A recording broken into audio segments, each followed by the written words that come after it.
అయిపోతుంది. ఇన్ని పనులు ఉన్నాయి, ఈ 10 పనుల్లో ఏం చేయమంటారు? అలాంటి స్థితి నుంచి ఆ పనులన్నీ కూడా ఒకదానికొకటి ఫ్రెండ్షిప్ సంఘీభావంగా ఏర్పడి వాటిల్లో అదే ఒక ప్రయారిటీని మార్చుకొని ఆ ప్రయారిటీని తగ్గట్టుగా అయిపోయింది. అప్పుడు ఏమవుతుందంటే ఎప్పుడైతే అవి ప్రశాంతంగా ఒక పని తర్వాత ఒక పని, ఒక పని తర్వాత ఒక పని ఎప్పుడైతే ఒక రకమైన సిస్టమేటిక్ నేచర్ మైండ్కి వస్తుంది.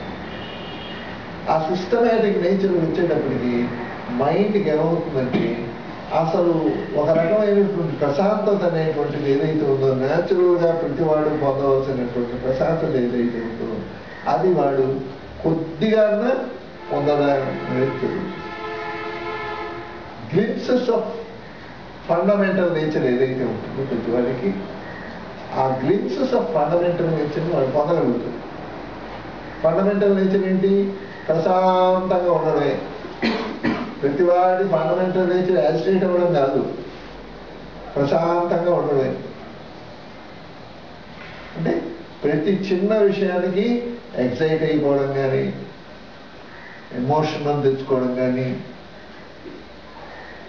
అగ్రెసివ్గా బిహేవ్ చేయడం కానీ ఇవన్నీ వదిలేసి ప్రశాంతంగా ఉండడం అనేటువంటి నేచర్ ఏదైతే ఉందో ఆ నేచర్లోకి వీడు గ్రాడ్యువల్గా వెళుతూ ఉంటాడు. కాబట్టి ఏ వాక్ ఆఫ్ లైఫ్లో ఉన్నా ఆ నేచర్ ప్రతి వాడికి కావాల్సిందే. వాడు డాక్టర్ కానివ్వండి, ఇంజనీర్ కానివ్వండి, లెక్చరర్ కానివ్వండి, ఏ వాక్ ఆఫ్ లైఫ్లో ఉన్నవాడైనా ఆ ప్రశాంతమైనటువంటి ఆ నేచర్కి ఎప్పుడైతే వస్తాడో వాడు ఇంతకు ముందు కన్నా చాలా సక్సెస్ఫుల్గా పనిచేయగలడు. వాడి యొక్క ఎఫిషియన్సీ కనుక తీసుకున్నట్టయితే ఇంతకుముందుకున్న ఎఫిషియన్సీ కన్నా ఇప్పుడు ఎఫిషియన్సీ పెరుగుతుంది. ఇంతకుముందు 60% ఎఫిషియన్సీ ఉంటే ఇప్పుడు 80% ఎఫిషియన్సీ ఉంది. కాబట్టి ఎఫిషియన్సీ పెరగాలి అన్నట్టయితే ఎలా పెరుగుతుంది? లోపల ఆలోచనలు తగ్గితేనే ఎఫిషియన్సీ పెరుగుతుంది. కానీ ధ్యానం ఎవరికి కావాలి అంటే అందరికీ కావాలి. వీళ్ళకి కావాలి, వాళ్ళకి కావాలి, ఏదో ఉద్యోగం చేసే వాళ్ళకి కావాలి, ఏదో వ్యాపారం చేసే వాళ్ళకి కావాలి, ఏదో లెక్చరర్గా పాఠం చెప్పే వాళ్ళకి కావాలి, డాక్టర్గా పనిచేసే వాళ్ళకి కావాలి అనేటువంటివన్నీ తీసేసి ఎవ్రీబడీ రిక్వైర్స్ ఇట్. ఎందుకంటే ఆ ధ్యానం ఎప్పుడైతే మీరు దాంట్లో ప్రోగ్రెస్ అవుతూ ఉంటారో, సర్జన్ అనుకోండి చాలా క్లారిటీ ఆఫ్ మైండ్ ఉంటుంది. అంటే ఏ పని ముందు చేయాలి, ఏ పని తర్వాత చేయాలి. కాబట్టి ఒక మంచి ఎక్స్పర్ట్ సర్జన్ ఉన్నాడు అనుకోండి, ధ్యానం చేయటం లేదని అనడానికి వీలేదు, ధ్యానం చేస్తున్నట్టే. ఒక సైంటిస్ట్ ఉన్నాడు అనుకోండి, ధ్యానం చేయడం లేదనడానికి లేదు, ధ్యానం చేస్తున్నట్టు. కాబట్టి ఒక బెస్ట్ లెక్చరర్ ఉన్నాడు అనుకోండి, మంచి ఆయన పాఠం చెప్తే చాలా బ్రహ్మాండంగా అందరికీ అర్థమై వాళ్ళు బాగా షైన్ అవుతున్నారు అనుకోండి. యాక్చువల్గా ఈజ్ ఆల్సో ధ్యానం చేస్తున్నట్టు. కాబట్టి ధ్యానం చేయడం అనేది కళ్ళు మూసుకుని కూర్చుంటేనే ధ్యానం చేస్తున్నాడు అని అనుకోవడం కూడా పొరపాటే. ఏ వాక్ ఆఫ్ లైఫ్లో ఉన్నా వాడు దాంట్లో కనుక ఎక్స్పర్ట్గా ఉండగలిగితే వాడు ధ్యానం చేస్తున్నాడు. దాని నుంచి వాడు ముందుకు పోవడానికి ప్రయత్నం చేయొచ్చు. అందుకని ఒక సైంటిస్ట్ ఉన్నాడు అనుకోండి, వాడి దగ్గర కూర్చొని రాజకీయాలు మాట్లాడుతున్నాను అనుకోండి, వాడు వెళ్ళు నమస్కారం పెట్టి నాకు చాలా పనులు ఉన్నాయండి. ఒక డాక్టర్ ఉన్నాడు అనుకోండి, మనం అందరం ఏదో కబుర్లు చెప్పుకుంటూ కూర్చుంటే నాకు హాస్పిటల్ ఉంటే సర్జరీ ఉంది, నేను వెళ్ళాలి.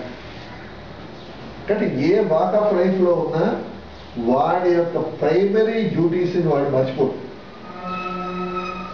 అలా ప్రైమరీ డ్యూటీస్ని మర్చిపోకుండా ఉండడమే ధ్యానం యొక్క పరమావధి. అంతేగాని ధ్యానం చేస్తున్నాం కాబట్టి మన పనులన్నీ మానేసుకోవాలనేటువంటి ధ్యానం చేయడం కాదు. ధ్యానం చేస్తున్నందువల్ల మన ప్రైమరీ డ్యూటీస్ని మనం ఇంతకు ముందు కన్నా బాగా చేయగలం అనేటువంటిది ఏదైతే ఉంటుందో అదే ధ్యానం యొక్క పరమావధి. కాబట్టి ఎప్పుడైతే మన మనస్సు ఒక రకమైనటువంటి సిస్టమేటిక్ ఆర్డర్లోకి వస్తుందో, మైండ్ఫుల్నెస్లోకి వస్తుందో, మైండ్ ఈజీగా ఉంటుంది. మైండ్ ఎప్పుడు ఈజీగా ఉంటుందో స్ట్రెస్ ఉండదు, టెన్షన్ ఉండదు. స్ట్రెస్ స్ట్రెయిన్ లేదా ఎప్పుడైతే ఉండదో అప్పుడు వాడికి ఏమవుతుందో ఎప్పుడు ప్రశాంతంగా ఉండదు. దానివల్ల వాడికి డిసీజ్ రాదు, అనారోగ్యం పాలు కాదు. కాబట్టి అనారోగ్యం వస్తున్నది ఎందుకంటే మైండ్ యాబ్సెంట్ మైండెడ్నెస్తో పనిచేస్తున్నాం కాబట్టి. ఎప్పుడైతే మన మైండ్ని యాబ్సెంట్ మైండెడ్నెస్తో పనిచేస్తుంటారో ఆటోమేటిక్గా ఫ్రస్ట్రేషన్ వస్తుంది. రోజు ఇదే పని, ఈ లెక్కలు రాయడైనా ఇదే పనే, ఇంతకన్నా పని లేదా, ఏమిటో నా జీవితానికి ఎప్పుడు మోక్షం వస్తుందో అనుకునేవాడు ఎవరైతే ఉంటాడో వాడే ఫ్రస్ట్రేషన్తో ఉంటాడు. ఎప్పుడైతే ఫ్రస్ట్రేషన్ ఉంటుందో వాడికి స్ట్రెస్ ఉంటుంది, స్ట్రెయిన్ ఉంటుంది. స్ట్రెస్ స్ట్రెయిన్ ఎప్పుడైతే రెండు ఉంటాయో వాడి మైండ్ అనీజ్ అవుతుంది, వాడికి అనీజీనెస్ వస్తుంది. ఈజీనెస్ పోతుంది, అనీజీనెస్ వస్తుంది. అనీజీనెస్ ఎప్పుడైతే వస్తుందో వాడికి అనారోగ్యం వచ్చేస్తుంది. కాబట్టి ధ్యానం చేసేవాడికి ఆరోగ్యం ఆటోమేటిక్గా వస్తుంది. ధ్యానం చేసేవాడికి ఆరోగ్యం ఆటోమేటిక్గా వస్తుంది. అంతేగాని ఆరోగ్యం కోసం వాడు ధ్యానం చేయక్కర్లేదు. ధ్యానం చేస్తుంటేనే ఆరోగ్యం అనేది బై ప్రోడక్ట్. బై ప్రోడక్ట్ అంటే అర్థం ఏంటి? మనం కనుక ఒడ్లు కనుక బలపడుతున్నాం అనుకోండి, చిట్టు దాంట్లోంచి వచ్చేస్తుంది ఆటోమేటిక్గా.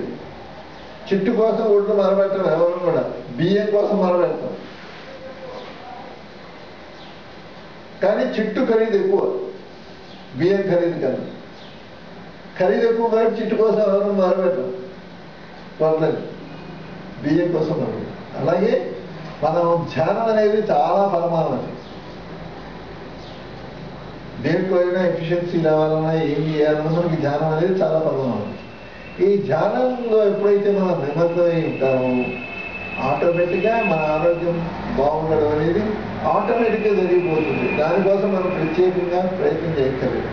అందుకని ఏ అనారోగ్యం ఉన్న వాళ్ళైనా కనుక ధ్యానం చేయడం మొదలెడితే ఆటోమేటిక్గా అనారోగ్యం వాడికి తెలియకుండానే పోతుంది.